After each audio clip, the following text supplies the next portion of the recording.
Assalamualaikum warahmatullahi wabarakatuh. Perkenalkan, nama saya Rafandi dari absen 24 kelas 12 MIPA 3. Di sini saya akan menyampaikan kembali novel Pada Sebuah Kapal NH Dini.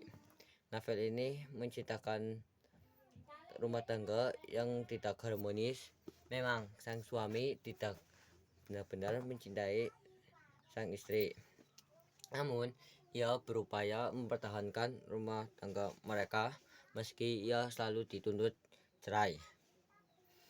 Istrinya terus melakukan perselingkuhan dengan pria yang juga sedang menghadapi persoalan yang sama, yaitu tidak bahagia dalam rumah tangganya. Sri adalah seorang gadis yang lincah, aktif, bekerja keras, pemalu. Ketika kecil, anak yang ditinggal pergi ayahnya ketika berusia 13 tahun. Waktu itu dia baru pulang sekolah. Sri adalah seorang penari yang bekerja sebagai penyiar radio Republik Indonesia atau ORRI di Semarang. Kemudian ia melamar menjadi seorang pramugari di Jakarta. Namun sayangnya proses seleksi yang diikutinya harus terhenti karena ia tidak lolos ketika menjalani tes kesehatan. Kemudian sering mendapat tawaran menjadi seorang wartawan di sebuah majalah, tetapi ia menolak tawaran itu karena ia lebih tertarik menjadi seorang penyiar radio RRI di Jakarta. Ketika 7 bulan tepat ia menjadi penyiar radio di Jakarta, ibunya meninggal dunia. Di antara sekian banyak pemuda yang menyatakan cinta, Sri hanya menjatuhkan pilihan pada seorang pemuda yang bernama Saputro. Saputro adalah seorang pilot hubungan cinta. Mereka tampak sangat serius dan mereka merencanakan untuk segera menikah. Namun apa mau dikata, Saputro dikabarkan mengalami kecelakaan di Bandung dan beliau meninggal dunia ketika gagal membangun rumah tangga dengan Saputro. Sri pergi ke Yogyakarta. Laki berikutnya yang mencoba mendekati Sri antara lain Bruce dan Han, namun kedua orang itu tidak dapat membuat Sri melupakan bayangan Saputro. Ada seorang diplomat Prancis yang bernama Carles Vincent. Lelaki inilah yang membuat Sri jatuh cinta. Sikapnya yang lembut dan perhatian membuat Sri secara serius menjalin hubungan dengan lelaki itu. Meski keluarga lainnya tidak menyetujui, Sri tetap menikah dengan Carles. Apa yang dinasihatkan keluarganya ternyata benar-benar terjadi. Itu setelah menikah, sikap Carles mulai berubah. Bukan lagi seorang yang lembut dan perhatian, tetapi berubah menjadi laki yang egois, kasar, dan tidak mau mengalah. Pernikahan Sri dengan Carles sangat tidak bahagia. Pertengkaran hampir setiap hari terjadi. Pertengkaran itu terlanjut terus hingga kelahiran anak pertama mereka. Suatu ketika Carles mendapat cuti dan kesempatan itu akan mereka gunakan untuk berlibur.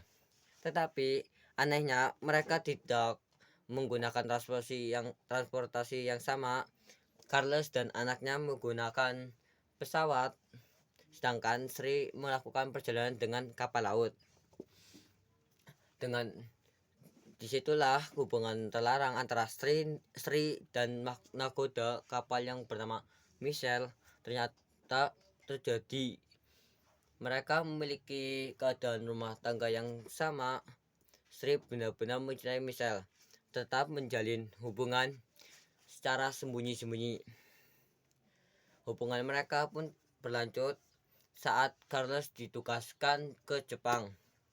Kehidupan rumah tangga Sri di Jepang tidak kunjung membaik hingga akhirnya Sri mengajukan cerai kepada Carles.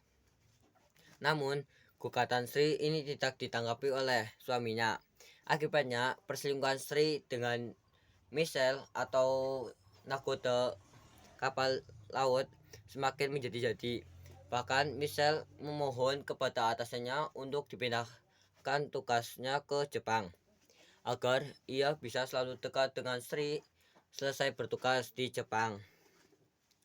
Carles kembali bertugas ke Prancis. Michelle pun meminta pada atasannya agar membatalkan tugasnya di Yokohama dan diganti dengan tugas sebagai pelarut di daerah pelayaran Prancis. Begitulah perjumpaan dan perselingkuhan antara Sri dengan Michelle yang semakin menjadi-jadi karena mereka saling mencintai satu sama lain. Unsur intrinsik novel pada sebuah kapal karya N.H. Dini, yaitu pertama novel karangan N.H. Dini ini bertema percintaan yang dihadapi oleh tokoh utama kita, yaitu Sri, atau lebih tepatnya perselingkuhan yang terjadi dalam rumah tangga yang kurang harmonis. Karena yang kedua, alur yang digunakan adalah alur campuran, karena tokoh Sri menceritakan kisah yang terjadi pada saat itu terjadi yang ketiga tokoh, dan perwatakan Sri pemalu, rendah hati, suka menolong, bekerja keras, mudah percaya, dan keras kepala Sutopo, bijaksana, tidak mudah menyerah, dan perhatian. Michelle sifatnya penyayang dan memiliki hawa nafsu tinggi. Narti memiliki sifat teguh, pendirian baik, dan setia kawan. Carles sifatnya tegas, egois, sombong, masa bodoh, kasar, dan suka ikut campur. Nicole penipu, konsumtif, dan tidak memiliki sifat keibuan. Saputro lembut, sopan, tenang, dan tidak canggung. Dalam pergaulan yang keempat, setting yang pertama tempat di Salatiga, Semarang, Jakarta, Bandung, Kobe, dan Koyasan. Yang kedua, dalam waktu novel ini tidak disebutkan secara gamblang karena tidak disebutkan tahun berapa dan peristiwa apa yang menandainya. Yang ketiga, suasana sedih, hening, tragis, senang, atau bahagia, dan haru. Yang kelima, sudut pandang. Pengisahan sudut pandang yang digunakan adalah sudut pandang orang pertama. Pelaku utama narator dalam novel ini adalah Sri. Yang keenam, gaya bahasa. Gaya bahasa yang digunakan novel ini sebenarnya bukanlah bahasa yang rumit, menggunakan kata-kata dan struktur yang kalimat merupakan dialog sehari-hari. Yang ketujuh, amanat. Pesan moral yang diambil dari cerita ini yaitu yang pertama, manusia harus selalu sabar dalam menghadapi permasalahan dan juga harus menerima pendapat orang lain yang dapat dipercayai. Yang kedua, terkadang tidak sepenuhnya hitam. Mengenal orang walaupun sepertinya sudah sangat akrab sekali, karena setiap orang mempunyai sifat yang berbeda. Mungkin orang lain tidak tahu yang bisa berakibat buruk pada kita.